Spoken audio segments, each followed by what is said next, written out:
Nabulok na ang bahay ng tita kong nasa ibang bansa dahil ayaw niyang patirhan sa amin. Mga padamot niya! Sa sobrang damot ng tita ko, ayun yung bahay niya kinalawang na. May tita kong nasa abroad na sobrang damot. Nagpagawa siya ng bahay na bungalow type. Dalaga pa siya kaya kinausap siya ni mama na kung maaari, kami na muna ang titira sa bahay niya.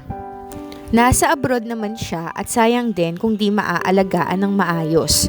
At para masubukan din naming tumira sa magarang bahay dahil nga gawa lang sa kawayan ang bahay namin. Pero ang sagot lang ni tita ay ganito. Ay nako, wag ako. Madami akong napapanood at naririnig na pinapatirhan ng bahay sa kamag-anak at kalaunan ay di na umalis. Yung may-ari na yung nag-adjust. Hayaan niyo ang bahay ko, wag niyang pag-interesan. Magpagawa kayo ng inyo. Sobrang naawa ako kay mama kaya mula noon ay di na kami kumontak sa kanya.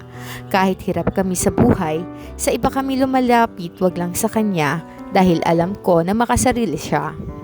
Kaya ayon sa sobrang kadamutan ni tita, kinalawang na ang bahay niya at sira-sira na rin ang bubong.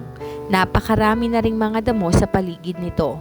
Pero hinayaan na lang namin since ayaw niya namang patirhan sa amin. Sasama rin ba ang loob nyo sa tita nyo kung ganito rin ang na-experience nyo sa kanila?